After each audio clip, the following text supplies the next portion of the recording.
Como ven en pantalla es Laura Vélez, soy la portavoz del Pro Bono DAN. Hoy es 9 de julio del 2020 y hemos en colaboración con Justicia Juvenil Internacional creado un espacio para dialogar sobre las condiciones al interior de los centros de detención para jóvenes. Es una conversación bien importante, sobre todo para visibilizar las condiciones en las que viven los jóvenes de nuestros países, que en general quienes viven en esas condiciones de detención vienen de comunidades empobrecidas y marginalizadas, así que les agradezco mucho por participar. Tengo pues la tarea de presentar a nuestros panelistas, a quienes agradezco mucho, bueno, y a nuestra panelista, que agradezco mucho que estén aquí. La primera es Ana Bermúdez, Ana María Bermúdez. Ella es la comisionada del Departamento de Libertad Asistida de la ciudad de Nueva York. Tenemos a Jorge Guillermo Apáez, director general de atención especializada para adolescentes en la Ciudad de México, y Rafael Malavé, que es director institucional del Centro de Detención y Tratamiento Social de Villalba, Puerto Rico. Antes de comenzar las preguntas a nuestros panelistas, un poco este webinar va a ir dirigido pues, precisamente a las condiciones en las que viven nuestros jóvenes, en especial a las medidas sanitarias antes del COVID, salud mental, el efecto del aislamiento, las actividades y programación que tienen para nuestros jóvenes, contactos con las familias. Les quiero recordar a las personas que nos están viendo que si tienen preguntas las pueden hacer a través del chat, y más tarde les estaremos contestando. Sin más, no sé si quieran decir algo o si paso directamente a la primera pregunta. Primera pregunta. Sí, primera pregunta. Ok, súper. La primera pregunta es que por favor describan cómo habían sido las acciones del centro antes de la pandemia, antes del COVID. Un poquito específicamente en las áreas de salud mental, el uso del aislamiento, las actividades, es decir, las horas diarias que ellos tienen para otras cosas, además de, pues, de comer, qué actividades son y tal, contacto con los familiares y sus abogados defensores, y el apoyo y seguimiento al momento del egreso de la persona. Comenzamos con Ana Bermúdez. Pues yo quiero poner las cosas un poco en contexto en Nueva York, porque nosotros hemos dedicado mucho tiempo a mantener el censo de muchachos en instituciones de detención bien bajo, porque el enfoque de nosotros es en base a una evaluación que siempre se hace de riesgo para mantener a muchachos y muchachas arrestados que se clasifican como riesgo bajo de no tenerlos en ninguna situación institucional. Y entonces todo eso pasa por el departamento mío de libertad asistida, y nosotros tenemos, nosotros procesamos todos los arrestos juveniles en la ciudad de Nueva York hasta como las 3 o 4 de la mañana, y aún dentro del centro de detención principal, para poder hacer gestiones para que los muchachos puedan regresar a la casa y no pasar ni una noche dentro de la institución. Y tenemos varias medidas que puedo contestar después porque no quiero tomar mucho tiempo con eso. Y nosotros tenemos un continuo de intervenciones, tanto en la comunidad, y entonces hay dos tipos de instituciones que usamos. Una que es con seguridad máxima, como quien dice, que se ve como una mini cárcel, pero tenemos también de seguridad mínima unos group homes, ¿no? Estos hogares comunitarios, para que los muchachos que clasifican de riesgo medio tengan la opción de estar en una situación mucho más comunitaria y más relax, como quien dice, ¿no? Pero en realidad nosotros enfocamos mucho en Nueva York la educación. Todos los muchachos que están en estos residenciales tienen escuela oficial del Departamento de Educación de la Ciudad de Nueva York. cogen clases, les dan notas, todo ese tipo de cosas. O sea que eso está bien estructurado. Esa es la estructura principal del día. Entonces, después por la tarde tienen, hemos creado una situación que es como si estuvieras en la escuela. Entonces tienes las extracurriculares, ¿no? Y entonces hay arte, hay deportes, hay diferentes tipos de cosas. Nosotros tenemos un contrato con Carnegie Hall, que ellos vienen y dan instrucción de música, y también hay obviamente pues terapia, salud mental. Todos los empleados de los residenciales de nosotros han sido entrenados por expertos en el hospital de Bellevue, que se dedican a la justicia juvenil y a los adolescentes, sobre cómo bregar con el trauma, ¿no? Para poder entender que cuando los muchachos están desatados, o lo que sea, que están alterados, que muchas veces no es por faltar el respeto, porque quieren faltarle respeto a alguien, sino porque tienen unas condiciones de que están condicionados a ciertas reacciones por el estrés crónico que tienen, por el trauma que han sufrido en su vida, etcétera. Porque los muchachos que están ahí, ellos no nacieron así, ¿tú me entiendes? Nosotros los hemos creado como sociedad y como así es que nosotros tenemos que tener también cierta responsabilidad sobre cómo verdaderamente poder rehabilitar. A veces no es ni rehabilitar, sino habilitar a que tengan las destrezas para poder bregar con un montón de cosas que tienen que bregar con toda su vida. Antes del COVID, pues todo era en persona, obviamente, y muchos estos grupos comunitarios podían venir y tener contratos para venir a hacer clases y grupos y todo ese tipo de cosas, que eso ha cambiado en cantidad. El contacto con los papás, con los padres, podía ser diario, y eso se ha mantenido, pero no en persona, obviamente. Así es que bastante en las instituciones había bastantes recursos para los muchachos. ¿Eso contesta tus preguntas? Sí, entiendo que sí. Creo que no abundó sobre el uso de aislamiento, no sé si eso... No lo permiten. Lo más que un muchacho puede estar en su cuarto solos, 15 minutos, okay, antes que alguien tenga que venirlo a chequear, a ver qué está pasando, ese tipo de cosas, pero nosotros no usamos aislamiento. Súper, muchas gracias. Le paso el turno a Rafael Malavé. Hola, buenos días. Buenos días. Para nosotros en Puerto Rico tenemos una población realmente baja en este momento. Exceden un poco los 100 jóvenes institucionalizados. Y básicamente estos jóvenes reciben todos los servicios básicos que recibe un joven en comunidad. Nuestros jóvenes fluctúan entre las edades de 20 años hasta 13 años, el joven que tenemos de menor edad en este momento del sistema, tanto féminas como varones. Las féminas son un % también bien bajo, no exceden del 5 o 6% de nuestra población. Nosotros albergamos en el Departamento de Corrección y en el negocio de instituciones juveniles todos los jóvenes que el sistema de justicia del país ha detenido o entiende que deben ser procesados por alguna falta cometida. Los servicios básicos que se ofrecen fuera de una emergencia como la que estamos pasando en este momento son los servicios básicos que recibimos cualquiera de nosotros o de nuestros hijos en la comunidad. Entiéndase los servicios educativos, con una escuela completa, con un plantel similar al que se ofrece en la comunidad, pero ofreciendo clases de manera alternativa, integrando talleres vocacionales, talleres que les permitan adquirir destrezas que posteriormente ellos puedan utilizar para, no todos estamos hechos para ir a la universidad, así que ellos también tienen esa oportunidad.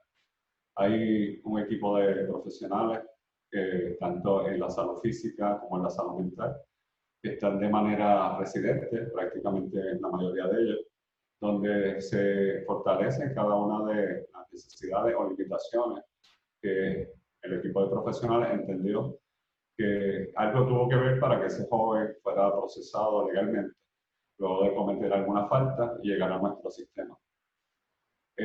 Nuestros jóvenes tienen la posibilidad de canalizar todas sus necesidades a través del abanico de profesionales que tiene el Departamento de Corrección y Rehabilitación, en este caso en el negociado de instituciones juveniles. Nuestros jóvenes son supervisados las 24 horas, no solamente por personal que está capacitado y adiestrado para ello, sino también que son monitoreados por proyectos de videocámaras donde se puede monitorear todo el flujo de movimiento y servicios que reciben los jóvenes durante el día. La palabra aislamiento en nuestro vocabulario no está incluida, es una palabra que no se utiliza en nuestro sistema y lo garantiza una acción civil que se llevó en el 1994 contra el Departamento de Corrección en ese momento. Y hay unas estipulaciones que son acuerdos con el Tribunal Federal para garantizar que eso no ocurra. El término aislamiento es uno utilizado única y exclusivamente por el área de salud física. Nosotros aislamos jóvenes cuando los jóvenes tienen un diagnóstico que nuestra autoridad en salud entiende que ese joven debe ser separado del resto de la población para recibir unos servicios de mayor supervisión y más especializados. Básicamente, aparte de todos los otros servicios que pueden recibir, están los servicios de recreación, los servicios de voluntarios, los servicios de capellanía, el contacto con la comunidad, la integración de la familia en el plan de tratamiento de cada uno de nuestros jóvenes, con una participación semanal de parte de sus familiares o aquellas entidades que el Estado haya designado la supervisión de ese joven, como puede ser el Departamento de la Familia, entre otros. Espero haber contestado tu pregunta. Sí, me gustaría un poco como abundar sobre el apoyo de seguimiento al momento del egreso de la persona. Mira, el departamento tiene lo que pudiésemos ver desde afuera, una duplicidad de servicios, que en realidad no lo es. Nuestros jóvenes tienen en la institución un trabajador social asignado, ¿no? Que es el que le da servicio y continuidad al plan de tratamiento individualizado de ese joven. De igual forma, hay un paralelo a ese profesional en la comunidad, que es quien da el servicio, el apoyo y hace formar parte del plan de tratamiento a la familia. Una vez que este joven está preparado para egresar, pues las leyes nos prohíben el poder darle seguimiento y continuidad para la cuestión de la garantía de confidencialidad y que ese joven no sea identificado como un joven transgresor. Aún así, lo que se hace es, previo a ese egreso, es canalizar todos los entes de ayuda que ese joven pueda necesitar y su familia para reinsertarse en la comunidad una vez egrese. Muchas gracias, Maravé. Paso con Jorge Apáez. Hola, buenos días a todas y todos. Muchas gracias por la invitación a Justicia Internacional que nos ha apoyado tanto en este proceso que estamos viviendo. Les quiero comentar que en México tenemos una ley nacional del Sistema Integral de Justicia Penal para Adolescentes. Me costó mucho trabajo aprendérmelo porque está muy largo el nombre. Y es nuestro referente obligado para que nosotros atendamos a los adolescentes que quebrantan la ley. En el caso me interesó mucho lo que plantea la ciudad de Nueva York, en el sentido que nosotros tenemos un sistema igual, en donde la privación de libertad es el último recurso. Tenemos, en el momento que se detiene al joven, hay todo un protocolo que en eso estamos trabajando, de capacitar a la policía para que haga adecuadamente la intervención con adolescentes, presentarlo ante las autoridades, ante el Ministerio Público. Ahí se aplican principios importantes de que le llamamos criterios de oportunidad. También tenemos una unidad que se llama Unidad de Medidas Cautelares. En el caso de México se convierte en Unidad de Supervisión de Medidas Cautelares, en donde hacen un estudio, una evaluación de riesgo procesal y ahí determinan qué jóvenes pueden estar sometidos al proceso en libertad y cuáles tienen un riesgo alto de que no se pueda aplicar adecuadamente la justicia. y pues son la minoría de jóvenes a los que se les priva de libertad de forma preventiva. En la prisión preventiva, en la detención preventiva, nosotros le llamamos internamiento preventivo, ahí puede pasar el joven máximo 6 meses, así lo establece la ley. Sin embargo, en promedio normal tenemos una asistencia de 3 meses durante el periodo que le determinan los jueces su medida. Y la mayoría de los jóvenes que se les aplica la medida, el Poder Judicial determina, según los estudios que tenemos estadísticos, la gran mayoría se va a una libertad asistida y solo aquellos que son casos difíciles, complejos, son privados de libertad y tienen medidas ya de internamiento, que ese es el último recurso que tenemos. ¿Qué es lo que pasa al momento de llegar la pandemia? En el caso de la Ciudad de México nos toma en un momento en que estamos creando una nueva, nosotros le llamamos comunidad, o un nuevo centro de atención, que es el Centro de Prevención, Centro Especializado de Prevención, en donde nosotros queremos apoyar a los jóvenes que están en riesgo, a todos los grupos de adolescentes, de personas adolescentes que se encuentran en riesgo y que ya bien conocemos los efectos de los chicos que tenemos, los adolescentes que tenemos en privación de libertad. Nosotros sabemos, les decimos, son hijos de la falta de atención, hijos del descuido, hijos del abuso en algunos casos, hijos del abandono, de tal manera que requerimos de personal especializado para devolverle a los adolescentes, en primer lugar, y así lo establece la ley, reintegrarle los derechos que no quisieron, no pudieron o no supieron ejercer. Nuestra tarea es hacer que sepan, hacer que puedan y hacer que quieran ejercer esos derechos. Y la otra parte que establece la ley como obligación es la reinserción social. En eso estamos.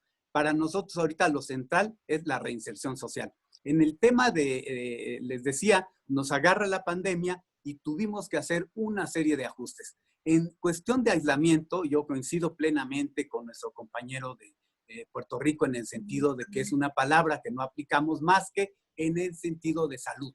En este momento, para darle una atención especializada a los adolescentes que han adquirido COVID-19, tuvimos un momento muy intenso que llegamos a tener hasta 22 adolescentes con ese problema. Actualmente tenemos uno solo y la semana que entra termina su periodo de ¿cómo le llamamos? De vigilancia o de el periodo que debe de tener legal, le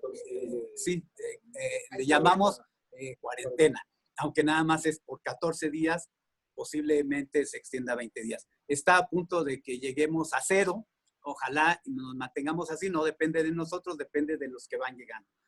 Luego les comentaré las medidas ya específicas que tenemos para el caso y los efectos que hemos tenido en el programa. Muchas gracias, Jorge Apáez.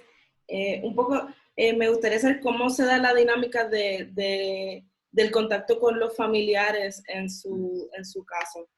Sí, a partir de la pandemia hubo 3 fases. La primera fase en donde se estableció la restricción de entrada a grupos vulnerables, personas menores de edad, menores de 18 años, a embarazadas y a personas de la tercera edad.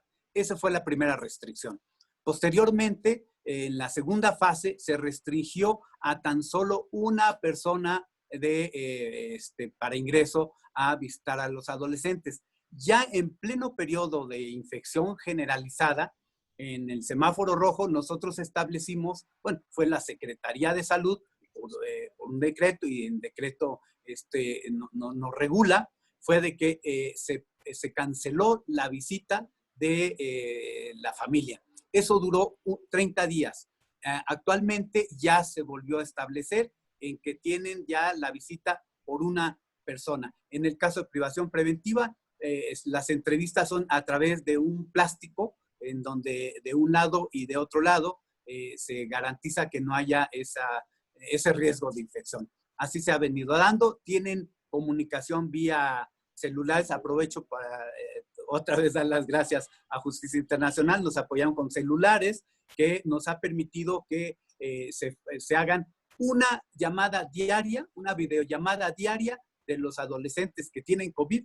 Bueno, ya que dije, ahora son unos, pero 3 veces a la semana los chicos ya regularmente pueden hacer videollamadas a sus familias, hablan con los defensores cada que lo requieran y tienen actualmente con los jueces un acercamiento para sus ¿cómo le llamamos? Videoaudiencias, ¿no? Con derechos humanos también tienen contacto, somos supervisados constantemente por esta situación. Muchas gracias. Antes de pasar a la segunda pregunta, quiero recordarle a las personas que nos están viendo que si tienen dudas o preguntas que le quieran hacer a alguno o a todos los panelistas, pueden hacerlas a través del chat. Entonces, en cuanto a la segunda pregunta, es ¿qué ajustes se hicieron en todas estas áreas, las que acabamos de discutir, debido a la pandemia? Le voy a pasar el micrófono a la comisionada Bermúdez para que entonces nos dé un poco de luz sobre todo.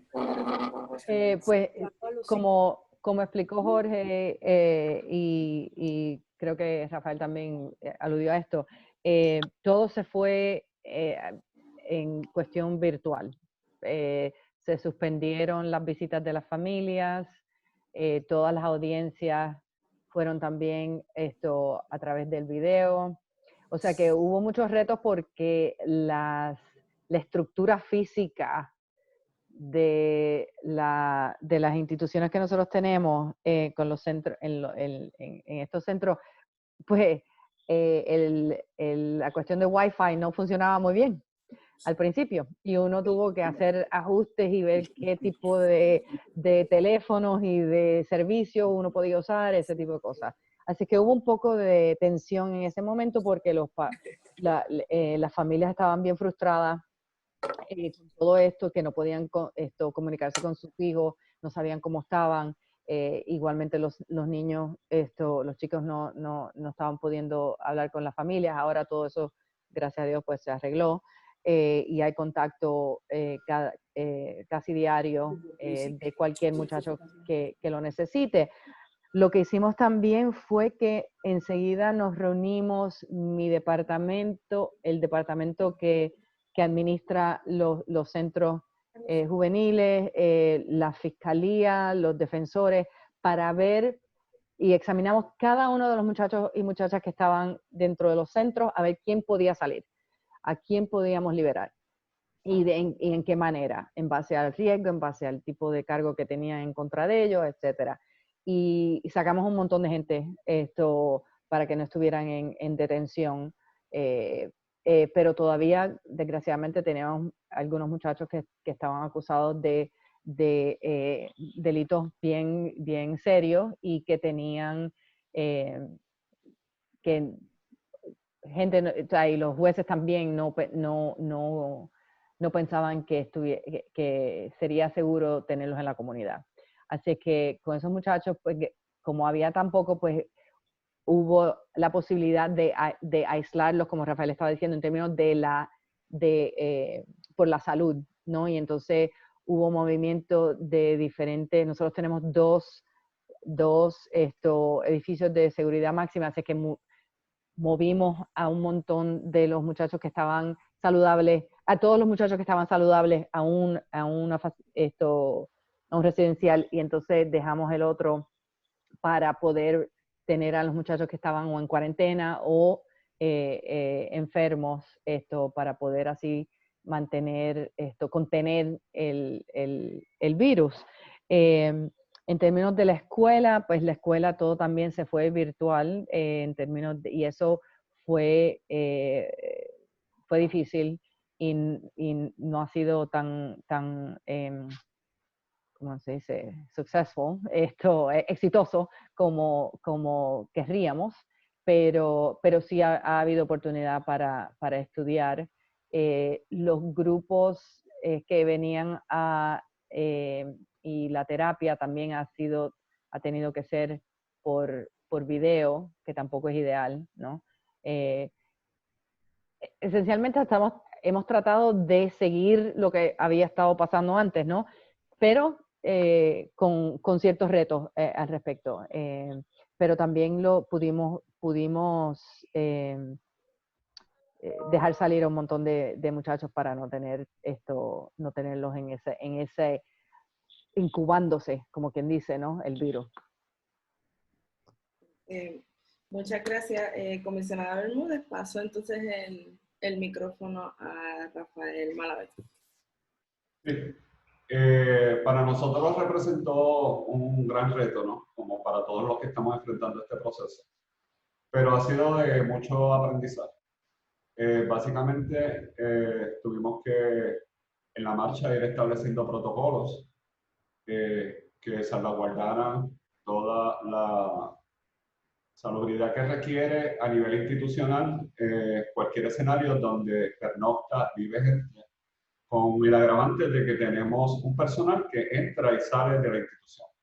Pues lo primero que hubo que hacer fue identificar un personal esencial con el cual nos íbamos a retenerlo para mantenerlo en la institución, dando los servicios a nuestros jóvenes y mantener un personal externo en caso de que hubiese un contagio, poder hacer un tipo de rotación y traer gente que estuviera salvaguardada para poder seguir ofreciendo los servicios institucionales.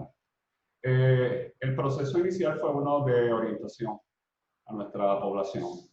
De igual forma a los padres, ¿verdad? No perdamos de perspectiva que nuestro escenario ya son jóvenes que tienen una medida dispositiva que cumplir establecida por el tribunal y estamos en espera de algunas intervenciones que hicieran las defensas de nuestros chicos, utilizando, ¿verdad?, la emergencia para que este joven pudiese egresar a la comunidad.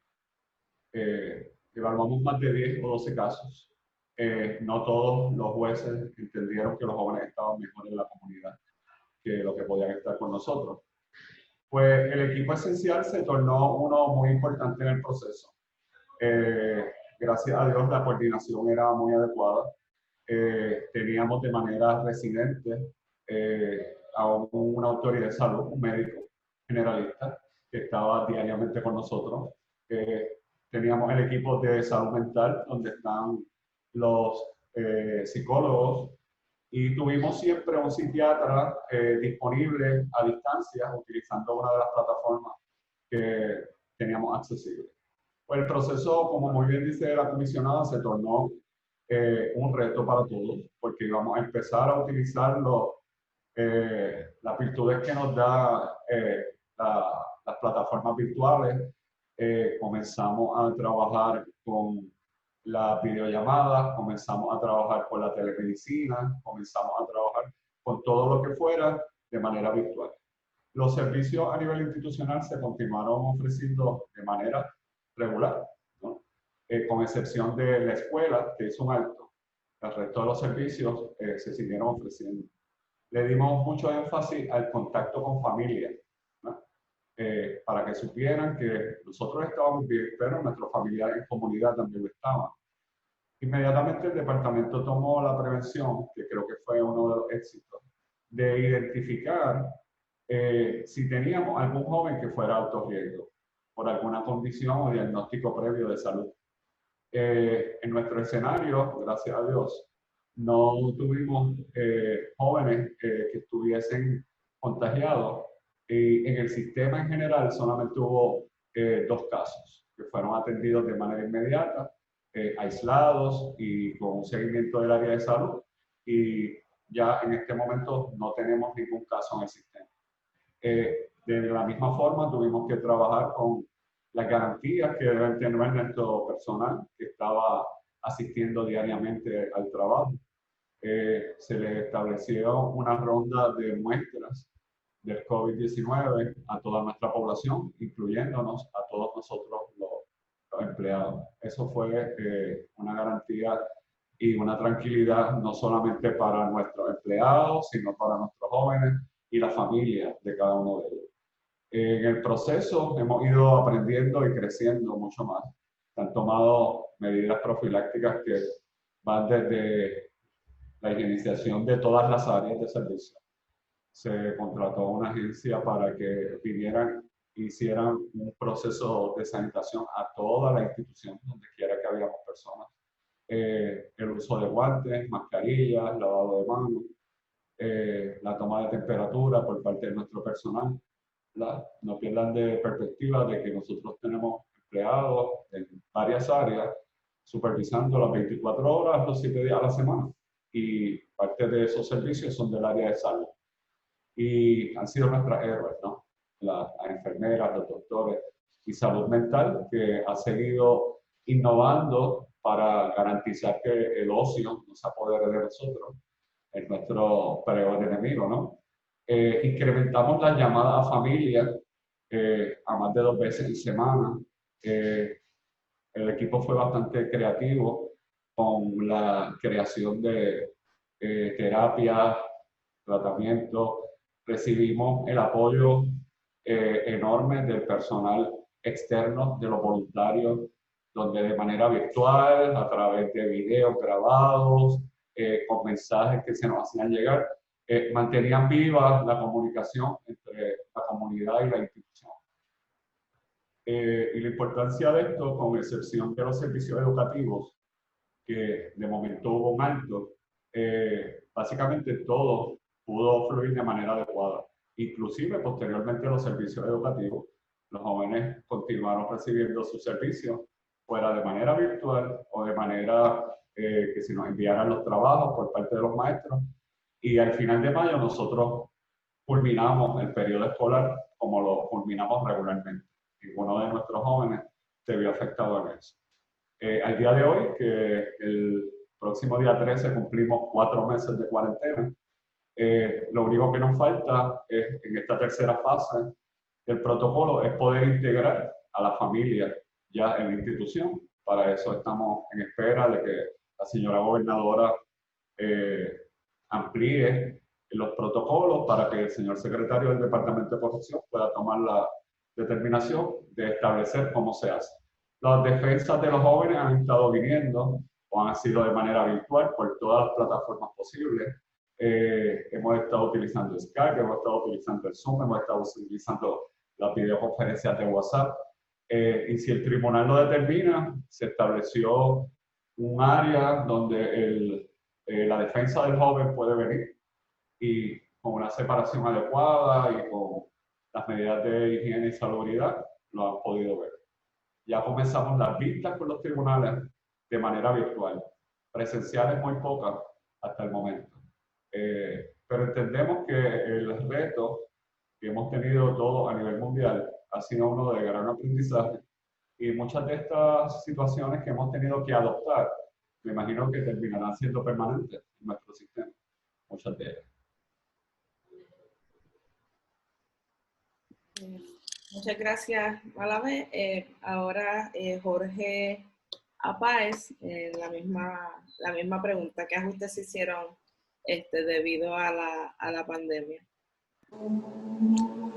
Claro que sí. Yo no sé si como burócrata pueda poner lo que platicó la comisionada Ana María y pueda poner con copia para Justicia Juvenil y los escuchas. Porque efectivamente nos enfrentamos a ese proceso de la misma forma. Familiarizarnos con los medios, pues si para ellos, en país desarrollado con recursos, tuvieron problemas, habría que potenciar lo que nosotros tenemos con escasísimos recursos, con capacitación también no adecuada para el momento, nos agarró a todos de una manera muy sorpresiva este momento. Y sobre la marcha, como nos comenta nuestro compañero de Puerto Rico, también hemos tenido que ir aprendiendo. Ya, por ejemplo, en las primeras veces en este webinar yo estaba todo de una forma, acá todavía no me acostumbro, me alejo pensando que estamos, me quiero poner el cubrebocas, en fin, ¿no? Todo eso tiene mucho que ver con lo que estamos enfrentando. Los jóvenes también. Los jóvenes, el comunicarse de la manera que lo están haciendo actualmente, les fue totalmente novedoso, igual a las familias, todos los miembros del sistema de justicia estamos en esa situación. Pero bueno, en el tema de salud mental, que eso es muy importante.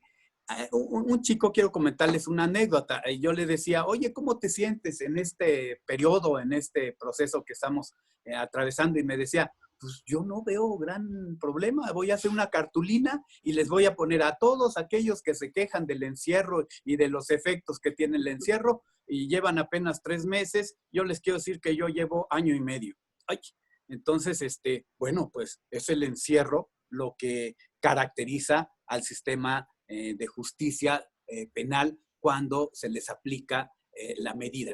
Entonces, el efecto realmente adentro de los jóvenes que tienen la medida no ha sido de tan alto impacto como en el caso de previsión preventiva. Ahí sí se ha un poquito prolongado más el promedio de estancia. Algunos ya llegan a los 4 meses y medio, casi 5 meses, se están acercando a los plazos legales, pero el Poder Judicial ya está haciendo lo propio, ya están fomentando más las audiencias, incluso nos apoyan con unas tablets para que los chicos puedan tener sus audiencias, en fin, se le está dando celeridad a estos procesos.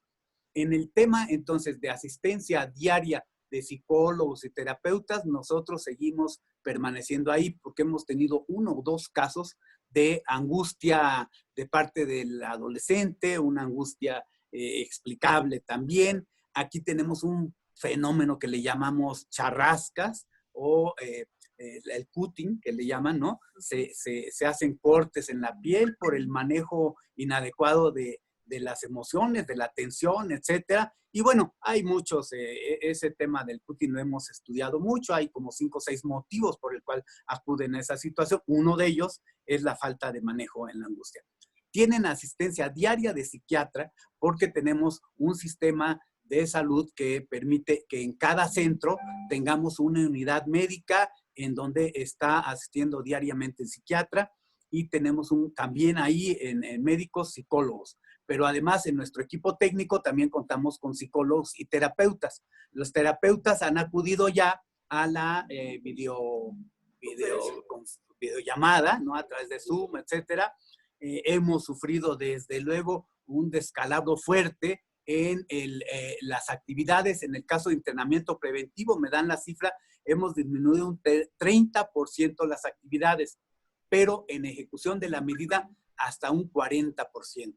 Eso nos ha afectado naturalmente, les ha afectado a los adolescentes. Esto es debido a la ausencia del personal que por la situación misma se tuvo que retirar de la casa. Las asociaciones también, y algunas le están buscando la forma de llegar con los chicos también con estos medios. Así es, en términos generales, la forma en que hemos venido sintiendo la afectación de la pandemia. Muchas gracias, Jorge Páez.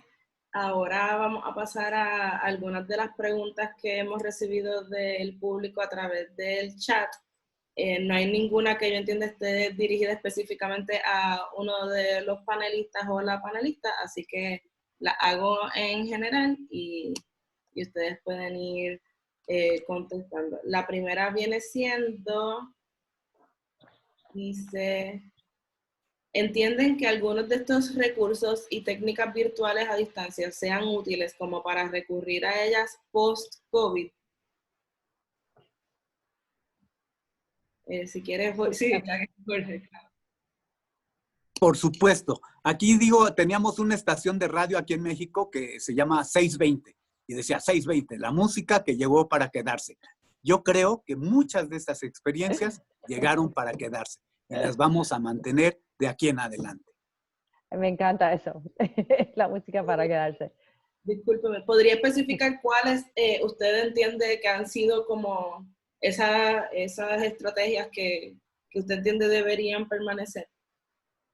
Muy bien, desde luego que el tema de lavarse las manos diariamente con agua y con jabón, no sabíamos lavarnos las manos, qué pena me da decirlo, pero bueno, ese es un ejemplo pequeñito, pero todas las medidas sanitarias nosotros ya las hemos incorporado como un protocolo sanitario y ese protocolo sanitario lo integramos a los estándares de y ahorita estamos trabajando también con Justicia Internacional para ampliar esos estándares. Segurito que ahí los vamos a meter también.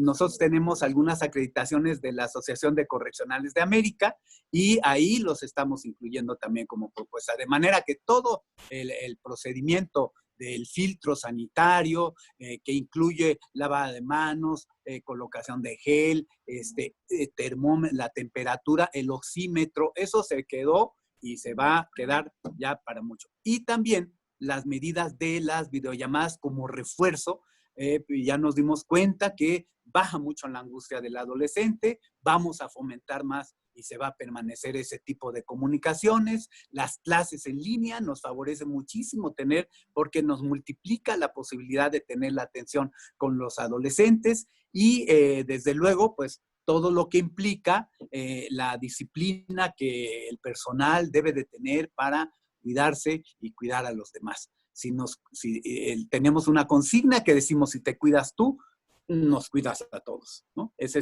es lo que llegó para quedarse. Muchas gracias. La panelista o el panelista, Rafael, Ana. Dale, Rafael. Sí, como muy bien dice Jorge, estoy totalmente de acuerdo con él. Aquí hay muchas medidas que llegaron para quedarse.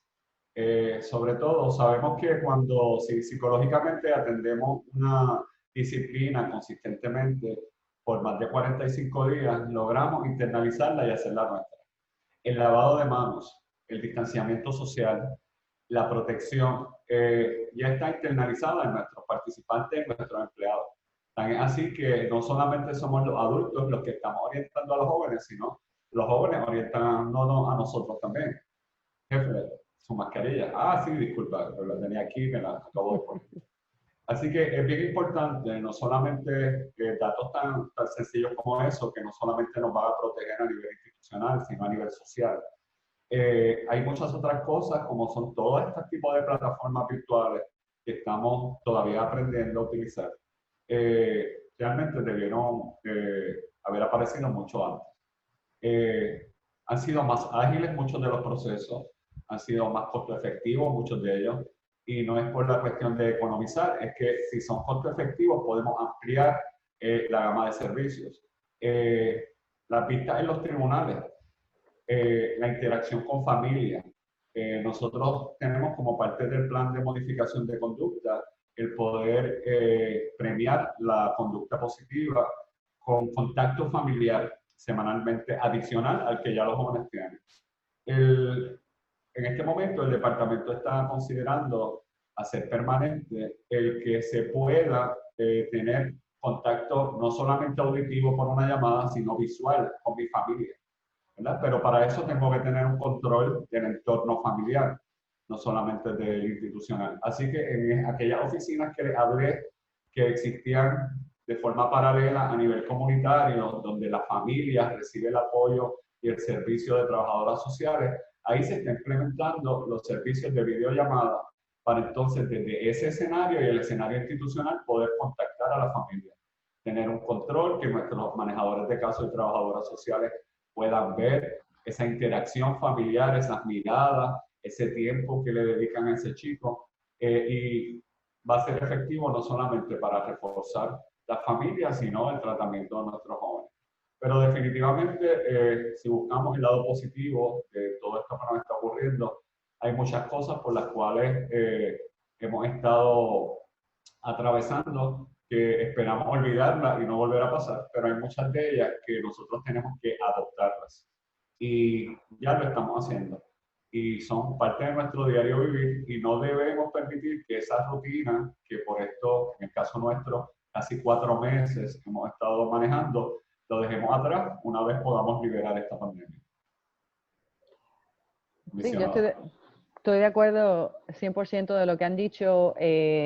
Aquí en Nueva York estamos en la misma situación en términos de ver cuál es el balance, cuál es el mejor balance de toda esta tecnología, ¿verdad? Porque el contacto personal y el desarrollo de una relación con los jóvenes que están encarcelados es bien importante.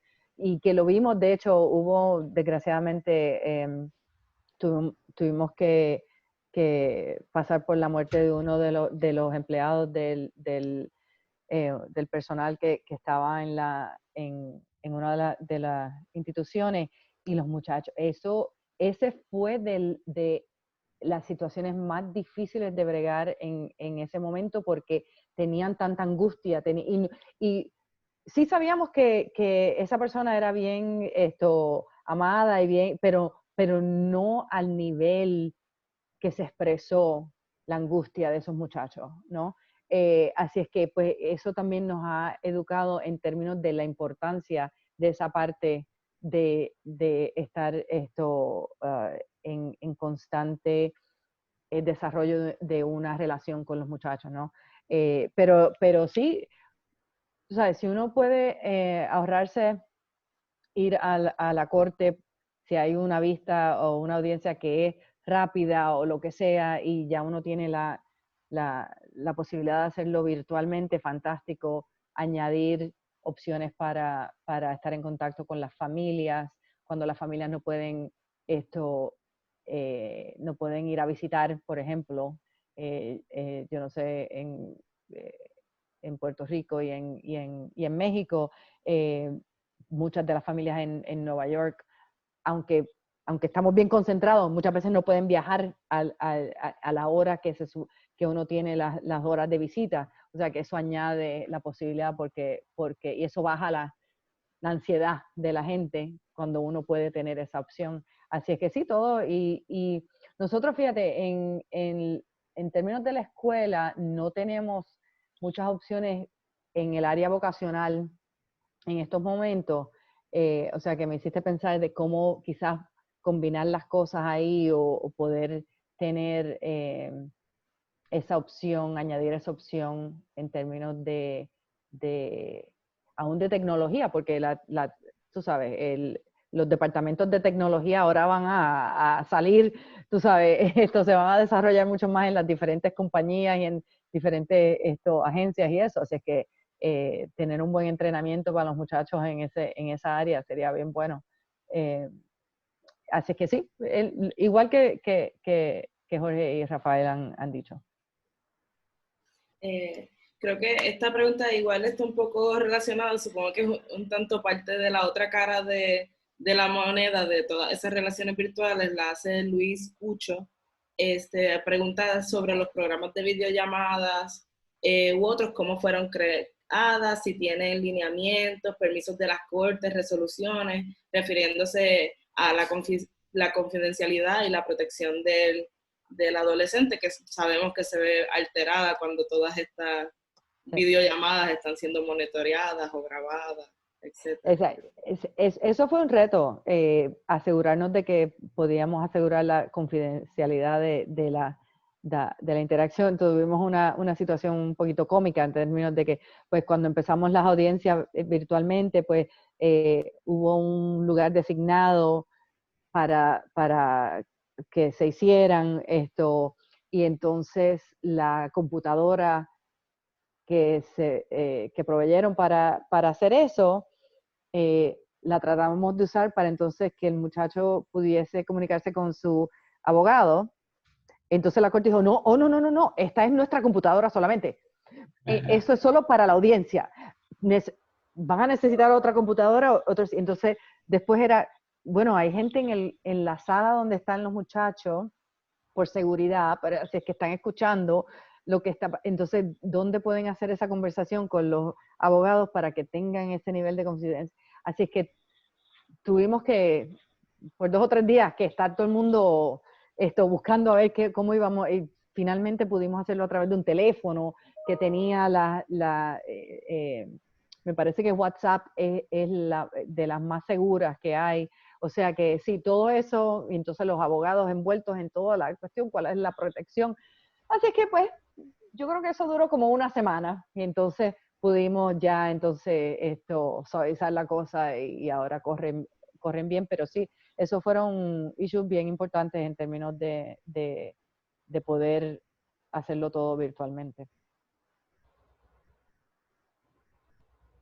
Sí, algo que aprendimos en el proceso, como definitivamente esto ha sido un gran reto. La importancia en este momento fue el que hubiese alineamiento entre todas las agencias que tienen que ver con un individuo. Por ejemplo, al momento de establecer los protocolos, la importancia y el éxito del proceso fue que tanto el Departamento de Justicia como el Departamento de la Policía, el Departamento de Corrección, cada cual creó sus propios protocolos, pero uno dependía del otro, ¿verdad? Como bien dice la comisionada, esa primera semana fue horrible, ¿no? Cuando comenzamos la pista, pero ya tanto el Departamento de Justicia como el Departamento de Corrección andamos alineados en el proceso. Si un joven quiere hablar con su abogado, el juez inmediatamente determina un receso y hay un teléfono donde su abogado desde el tribunal, de manera confidencial, va a establecer una comunicación con ese joven. Este escenario donde yo estoy ubicado en este momento es uno de los escenarios que se utiliza para establecer sea las pistas virtuales, sea la comunicación familiar, porque todo este proceso nos ha servido para muchas cosas. No perdamos de perspectiva que en mi escenario yo tengo jóvenes residentes y he tenido la muerte de familiares, he tenido el nacimiento de un hijo y he tenido situaciones que gracias a las plataformas hemos podido ser más empáticos, sensibles y lograr que ese joven se sienta cerca de su familia aún por la distancia. Los procesos, claro que han sido complicados porque ha habido que comprar licencias, ha habido que establecer toda la infraestructura que necesariamente no teníamos en nuestro sistema. Pero hasta este momento hemos tenido, como les dije ahorita, buscando lo positivo de lo negativo, grandes logros a nivel virtual, de comunicación, de efectividad en este proceso. Y es lo que no debemos perder.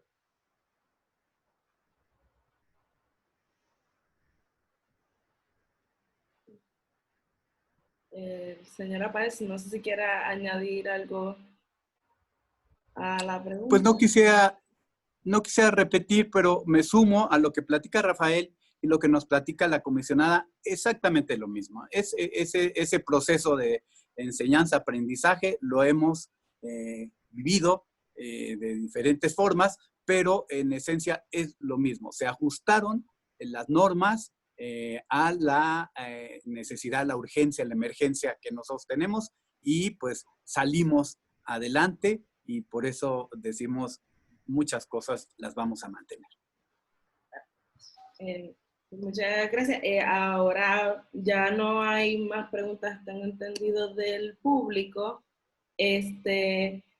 Un poco vamos a ir cerrando. No sé si tengan comentarios finales que deseen hacer. A mí particularmente siempre me hubiese encantado tener la perspectiva de los jóvenes y las jóvenes, ¿verdad? Que son las que viven este proceso en carne viva, como quien dice.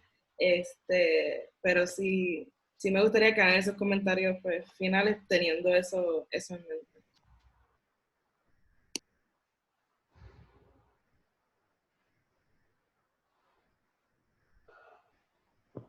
No, esto ha sido una buena discusión. Me encanta. Quiero seguir en contacto con ustedes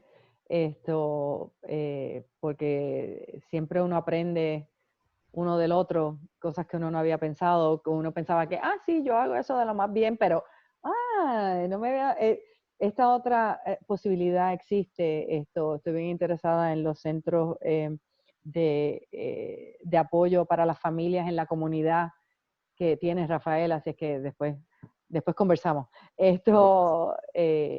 Porque eso es bien necesario, tener esa continuidad, pero también proteger la confidencialidad de los muchachos que han estado encarcelados. Así es que y también lo que está, cómo están bregando en México. Así es que estoy muy agradecida de la invitación y de hacer estos contactos, así es que cualquier cosa siempre a la orden. Pues de igual forma, acá estamos muy agradecidos de que se nos permitiera formar parte de este foro. Queremos agradecer a todos la invitación. Comisionada, cuando guste, nos mantenemos en comunicación y seguro que sí. Parte de nuestro éxito en el proceso de tratamiento es no solamente equipar a nuestros jóvenes con las herramientas que necesitan, sino hay que reforzar el entorno donde él va a regresar. Así que es por eso que inicialmente parece un paralelo de servicio o una duplicidad, y por el contrario, lo que se hace es una integración entre la institución y la comunidad, y somos más efectivos al momento de egresar a nuestros jóvenes. Prácticamente para terminar, quiero entonces poner a la disposición, ¿verdad? Que si en algún momento lo entiendes razonable, nosotros tenemos jóvenes que pudiesen compartir, ¿verdad?, con el público de manera confidencial, salvaguardando su confidencialidad, quizás a través de una llamada o a través de un video donde podamos difuminar sus rostros, con los debidos permisos, no solamente del departamento, sino a familiares. Sería muy interesante escuchar a nuestros jóvenes, porque el proceso para mí ha sido enriquecedor, porque no solamente yo estoy aquí para protegerlo a ellos, he sentido como ellos también han internalizado esta emergencia y ellos también nos protegen a nosotros. El poder estar presente cuando se hacen esas llamadas familiares, esa empatía por parte del joven, mamá, protéjanse, papá, no salgan de la casa, eso ha sido muy importante. Así que siempre recordando que en nuestros escenarios no necesariamente hay gente mala, ¿no? Sino hay gente que han tomado malas decisiones. Y eso lo hacemos los que estamos institucionalizados y los que estamos en la comunidad. Así que muchas gracias. Estamos aquí a las órdenes de todos ustedes.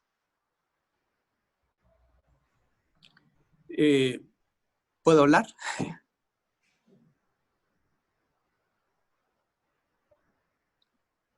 Sí, sí, adelante, adelante. Gracias. Por parte del comentario final que yo quiero hacer la reflexión, el mayor reto que nosotros tenemos se ha presentado en lo que llamamos los prejuicios sociales y sobre todo la temática del papel de los medios de comunicación. Ese es un verdadero reto que tenemos enfrente y nosotros estamos tratando de desarrollar ahí una estrategia de cómo acercarnos con ellos para que se entienda el tema del adolescente que quebranta la ley, las personas adolescentes que quebrantan la ley. Necesitamos hacer un trabajo discreto, un trabajo técnico, profesional, en donde no se estigmatice, la ley no lo obliga, no lo dice, pero no siempre se cumple con este requisito. Los adolescentes muchas veces que se meten en problemas con la ley son captados por diferentes cámaras y entonces salen en la nota roja, les exponen el rostro, incluso hasta les ponen apodos y después eso pesa muchísimo para el tema de la reinserción social. Ese es el problema, creo yo, que tenemos ahorita enfrente, encima, y que estamos trabajando en ello para acercarnos con los líderes de opinión, con las diferentes instrumentos de comunicación masiva para que se entienda que es un problema social, es un problema que necesitamos participar toda la sociedad para atender esta delicada situación que enfrentamos. Esa es la reflexión final y me sumo a la invitación de mantenernos en contacto, intercambiar información. Me parece muy positivo este tipo de intercambio. Rafael, Ana María, pues están invitados desde luego todos a cuando vengan a la Ciudad de México, vean los trabajos que estamos haciendo. Cuando yo vaya a Nueva York, por allá los paso a visitar. Pero qué bueno, los felicito mucho en esta iniciativa Justicia Internacional. Gracias. Bueno, pues lo último es agradecer al público. Estoy súper de acuerdo con ustedes que hace falta mucho trabajo para eliminar la necesidad de estos espacios o estos espacios en general, porque pues, la juventud de Puerto Rico y de México y del mundo se merece pues, otras maneras de manejar estas cosas. Tenemos otro webinar en 2 semanas.